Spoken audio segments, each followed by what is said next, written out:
Hi there guys, I'm Nikhil from GreedyTech, and in this video, I'll be unboxing the latest S-series phone from Vivo, that's the Vivo S1. Now with the S-series, Vivo plans to focus more on the style and cameras, and Vivo says it's a blend of style and innovation for the ever-connected young customers. So with this phone, Vivo is targeting the young customers, and so far, specs on the paper do look pretty impressive. Now this phone is available both online and offline. It comes in three variants. Base variant is priced at 18,000 rupees for 4GB of RAM and 128GB of storage. Next variant is priced at 19,000 rupees for 6GB of RAM and 64GB of storage. Final variant is priced at 20,000 rupees for 6GB of RAM and 128GB of storage. It's available in two colors, diamond black and skyline blue, and we have the skyline blue color. So guys, without any further delays, let's get on with the unboxing. So guys, here's the box. Now it's not a brand new box, it has already been opened, seal has been broken. I just borrowed it from my friend to make this video. Anyway, at the top it says Vivo and at the bottom it says S1, and on the top right corner we have the storage information. This is the base variant with 4GB of RAM and 128GB of storage. On the left side it has the IPL branding. On the right side once again we have the same. At the top it's plain and at the bottom we have the part of the seal. And on the back we have some of the highlighting features at the top, followed by the complete specifications, IMEI number, and so on. Now let's just open it up. So once we open the box, we have a cardboard box which probably has a soft silicone case. Okay, let's open it up as well. So there we go. We have some documentation and a soft silicone pouch. Next we have the phone itself. Let me just put that aside. Next we have an 18-watt power adapter, which Vivo likes to call dual engine fast charging or a fast charger. Next we have free earphones inside the box, and finally we have a micro USB charging port. There is still no Type-C on this phone. Now coming back to the phone, it has this plastic wrapping. It's already been removed. Now this is how the phone looks on the front, and this is how it looks on the back with that diamond blue color finish. And it does look very unique from all the other Vivo phones and any other phone out there, and it has a very glittery effect to it. So guys, now let's have a quick physical overview. On the back, this phone has a 2.5D curved glass with a diamond pattern design underneath it. At the top, we have the camera module along with a triple camera setup and a single LED flash. Below that, it says AI triple camera, and at the bottom, we have the Vivo branding. On the front, we have the massive display with a U notch with a 2.5D curved glass for protection, and it also has a free screen guard pre-applied. Inside the U notch, we have the front-facing camera, and above that, we have the earpiece. Below the display, it's completely plain with a small chin. Now for the sides, on the right side it has the power and volume button. They are made of plastic and have a nice clicky feel to them. I wish they were a little more elevated. Now at the top it is completely plain. On the left side we have the SIM card tray housing 2 nano SIM slots along with a dedicated SD card slot. Following that is a dedicated button for Google Assistant. Finally at the bottom we have the mono speaker followed by the micro USB charging port, primary microphone, and a 3.5mm audio jack. Now with all this phone has a thickness of 8.13 mm and weighs 179 grams. Now just for initial impressions, phone doesn't feel all that thick. It has a bit of weight to it, but doesn't feel all that heavy. Now let me put on this case and see how good it is. So this is how the phone looks with the case on the front, and this is how it looks on the back. It has a pretty big raised lip for the display, so even when you place your phone directly on its face, display is still very well protected. With that said, it has a very small raised lip for the camera module, almost negligible. So when you place your phone directly on its back, rear camera is almost exposed. Even the buttons are slightly hard to press using this case. So guys, for short term, say 1 or 2 days, you can definitely use it. But in the long run, I'll suggest you to get a better case as soon as possible, especially something that offers you better protection for the camera module. So guys, now let's look at the specifications. On the rear, this phone has a triple camera setup with a 16 megapixel primary camera with Sony IMX499 sensor with f1.78 aperture. Following that is an ultra wide angle 8 megapixel camera with f2.2 aperture and 120-degree field of view. Following that is a 2 megapixel camera with f2.4 aperture used for taking portrait shots. For selfies, it has a 32 megapixel camera with f2.0 aperture. This phone comes with a 6.38-inch Super AMOLED display with Full HD Plus resolution with the new 19.5:9 aspect ratio. Under the hood, it sports a MediaTek Helio P65 processor with Mali G52 GPU. It also has 4GB of LPDDR4X RAM with 128GB of storage. It will be running FunTouch OS 9 based on Android 9.0 right out of the box. Finally, in the battery department, this phone sports a 4500 mAh battery, supports fast charging, and also comes with an 18 watts dual engine fast charger inside the box. So guys, those were the specifications. Now let me turn on the phone and set it up and come back to you in a second. So guys, this is how the phone looks once we turn it on and set it up. This is your default launcher, this is the default wallpaper, and these are all the apps that come pre-installed. Now let's go to settings. So guys, out of that 4GB of RAM, we have about 2.64GB of RAM free out of the box, and out of that 128GB of storage, you get about 111GB of space for your user apps and user data. And if you still need more, we also have a dedicated SD card slot, which is really great. Now let's check out the about page. So this phone is running FunTouch OS 9 based on Android 9, that's Android Pie. And right now it is the August security patch, which is still pretty good.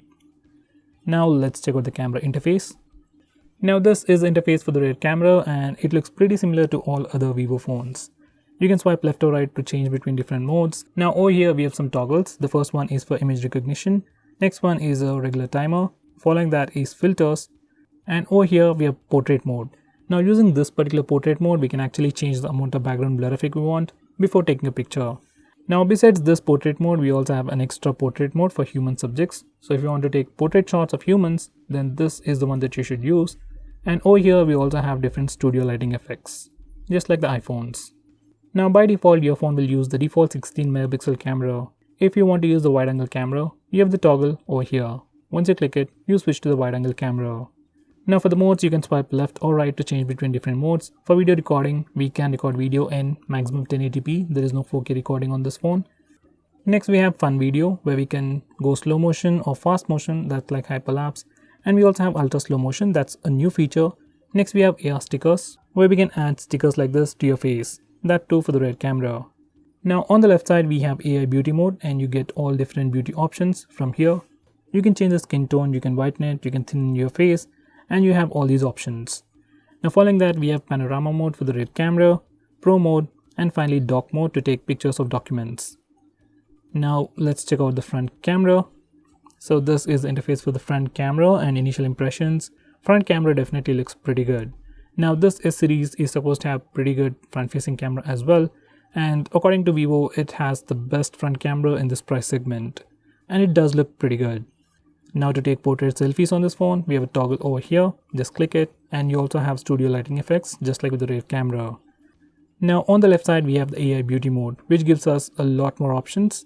Next we have panorama mode for selfie, that's like a wider selfie. Just take a picture and then twist your phone left and then twist it right, then you get a wide angle selfie. Next we have video recording, and even with the front camera we can record video at 1080p resolution. Next we have fun video even for the front camera. And at last we have the AR stickers, which I've shown you earlier. So guys, that's the camera interface, and these are some sample pictures. Capturing speeds are pretty fast and color seems to be slightly saturated, but they do look pretty pleasing.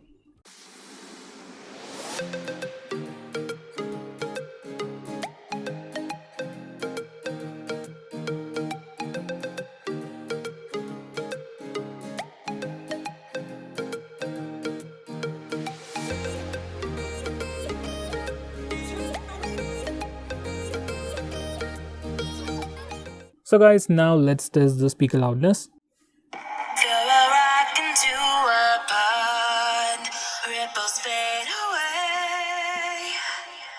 Human hearts aren't so lucky. Those battle scars remain aside. I don't wanna waste what's left. The storms we chase are leading us, and love is all we'll ever trust. So guys, speaker on this phone is not super loud, but it is sufficient for regular media consumption if you have a silent room. For ringtones and alarms, it is definitely sufficient. So guys, now let's test face unlock first. I've already set it up, and here we go. So this is good lighting conditions, so it is pretty fast. For some reason I'm able to see the lock screen. Usually on most Vivo phones I don't even see the lock screen. It is still super fast, but probably slower by a few milliseconds when compared to other Vivo phones. Now let me just turn off the lights and see if it works. So even in low lighting conditions, it is super fast, almost as fast as good lighting conditions, and it's definitely usable. So guys, that was face unlock. Now let's test fingerprint scanner. Now this phone has an in-display fingerprint scanner, and that's the reason they gave us an AMOLED display. So let's test it out. And even the fingerprint scanner is super fast. It is definitely as fast as the OnePlus 7 Pro and even the Realme X, which is in the same price segment. And it is definitely way faster than the Redmi K20 and the K20 Pro phones. Now with OneTouch OS 9, we got some new features. Now the most noticeable one would be the new control center. So this is how the new control center looks like. You can actually minimize this part of the screen, just like doing that. And you can even add custom shortcuts over here. Now over here, these are your regular applications that are in your memory. So these are your recent applications, and over here we have two sliders. This one is for volume and this one is for the brightness.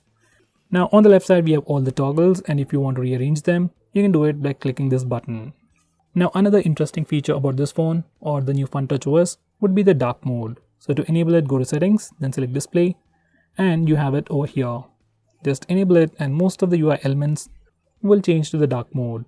Let's go check out the phone dialer, and as you have seen, once we enable the dark mode, even the stock applications change their theme, which is really a great thing. Now besides that, we also have always on display, which is one of the highlighting features of this phone. So to enable that, go to settings, then select lock screen settings, and over here we have always on display. Now once we turn it on, this is how the phone looks once you lock your phone. So that's the always on display. Now if you don't like this clock style, you can change it from here. Just go to settings, lock screen settings, always on display, and you got all these lock screen styles. You can go with black and white or also go with color. Now before I conclude, these are the Antutu and Geekbench scores. So guys, this is a Vivo S1. Just like on the paper, it turned out to be a pretty good phone. Phone was pretty responsive. The only downside would be performance, especially when you compare with other online exclusive phones. But besides that, rest of the aspects of the phone are really top notch. You're getting a Super AMOLED display with Full HD Plus resolution, a super fast in-display fingerprint scanner, as fast as the OnePlus 7 Pro, and a pretty massive battery along with a fast charger inside the box. So if you're a normal user who wants something sleeker, something stylish, with a lot of cool features with a bigger battery, then this is something you can definitely consider under 20,000 rupees. So guys, what do you think about this phone? Do let us know by commenting below this video, and if you're planning to buy this phone, use the link in the description. It always helps the channel. If you want us to make any specific video, tweet out to us with the hashtag AskGreedyTech on Twitter, and we will try to make it as soon as possible. I'm Nikhil from GreedyTech signing off. Have a nice day.